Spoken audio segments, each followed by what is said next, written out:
Hello everyone, welcome to my channel. आज इस video में हम करने वाले हैं ऑर्गेनाइजेशन ऑफ फाइनेंस फंक्शन।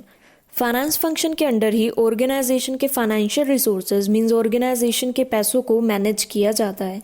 जैसे कि बजट बनाए जाते हैं, देखा जाता है कि पैसों को कहाँ इन्वेस्ट किया जाए, बजट के अकॉर्डिंग कॉस्ट को कंट्रोल किया जाता है और अकाउंटिंग ट्रीटमेंट्स किए जाते हैं।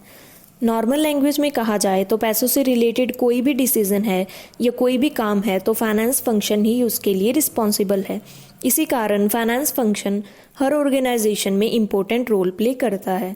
तो अलग अलग कंपनी में फाइनेंस फंक्शन को उसके साइज या बिजनेस की कॉम्प्लेक्सिटी के हिसाब से ही ऑर्गेनाइज किया जाता है। फॉर एग्जाम्पल, स्मॉल ऑर्गेनाइजेशंस में लगभग सारे फाइनेंशियल डिसीजन एक ही पर्सन ले लेता है, लेकिन लार्ज ऑर्गेनाइजेशन में एक पर्सन या एक डिपार्टमेंट के लिए सारी फाइनेंशियल एक्टिविटीज़ को हैंडल करना मुश्किल हो जाता है। तो इसी कारण हर डिपार्टमेंट में अलग अलग फाइनेंस डिपार्टमेंट बनाए जाते हैं। तो अब हम ऑर्गेनाइजेशन के साइज या कॉम्प्लेक्सिटी के अकॉर्डिंग फाइनेंस फंक्शन के जो स्ट्रक्चर हो सकते हैं वो पढ़ेंगे। First is centralise structure. ऐसा स्ट्रक्चर मेनली स्मॉल ऑर्गेनाइजेशंस में होता है जहां एक ही फाइनेंस डिपार्टमेंट कमांड सेंटर की तरह सारी फाइनेंशियल एक्टिविटीज़ को हैंडल करता है, बजटिंग से लेकर लास्ट में अकाउंटिंग तक। Next is decentralise structure. ऐसा स्ट्रक्चर मेनली लार्ज ऑर्गेनाइजेशंस में होता है जिनका बिजनेस थोड़ा वाइड हो या जिनके बिजनेस में नंबर ऑफ डिवीजन्स हो। तो हर डिवीज़न में अलग अलग फाइनेंस डिपार्टमेंट बनाया जाता है। वो as a network of team काम करते हैं, अपनी अपनी डिवीज़न की फाइनेंशियल एक्टिविटीज़ को हैंडल करते हैं ताकि अल्टीमेटली पूरी ऑर्गेनाइजेशन के पैसों को मैनेज किया जा सके। लाइक एक कंपनी अगर नंबर ऑफ ऑटोमोबाइल्स में डील करती है तो वो कार डिवीज़न के लिए अलग फाइनेंस डिपार्टमेंट बना देगी और ट्रक डिवीज़न के लिए अलग finance department. Next is shared service structure. इस तरह के स्ट्रक्चर में मेन एक ही फाइनेंस डिपार्टमेंट होता है जो as a service centre act करता है और बाकी डिपार्टमेंट्स को उनकी फाइनेंशियल प्लानिंग में हेल्प करता है।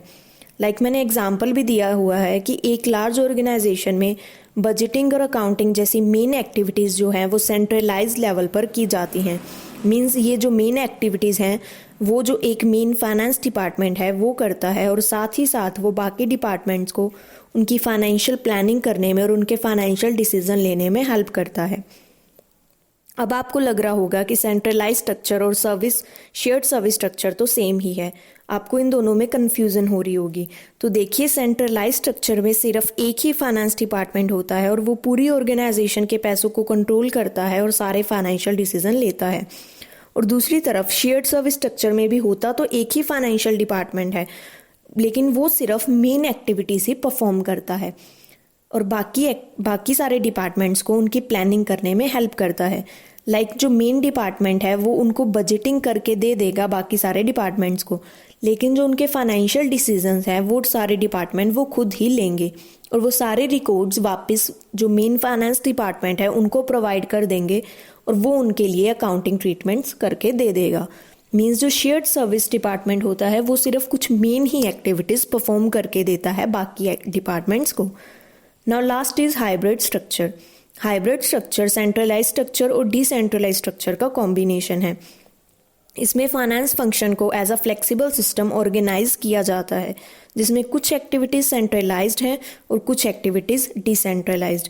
फॉर एग्जांपल, अगर एक ऑर्गेनाइजेशन में अकाउंटिंग ट्रीटमेंट जो है वो सभी डिपार्टमेंट्स का एक ही जगह पर होता है, लेकिन जो बाकी सारी एक्टिविटीज़ हैं लाइक बजटिंग हो गई, कॉस्ट कंट्रोल हो गया या बाकी सारे कोई और फाइनेंशियल डिसीजंस हैं वो सारे डिपार्टमेंट वो खुद ही लेते हैं अपने लिए। तो ये है हाइब्रिड स्ट्रक्चर। आज की वीडियो में सिर्फ इतना ही। और ही ऐसे इंपॉर्टेंट टॉपिक्स पर वीडियो पाने के लिए चैनल को सब्सक्राइब करें और अगर आपको वीडियो का कंटेंट अच्छा लगा हो तो वीडियो को लाइक करें और अपने फ्रेंड्स के साथ शेयर ज़रूर करें।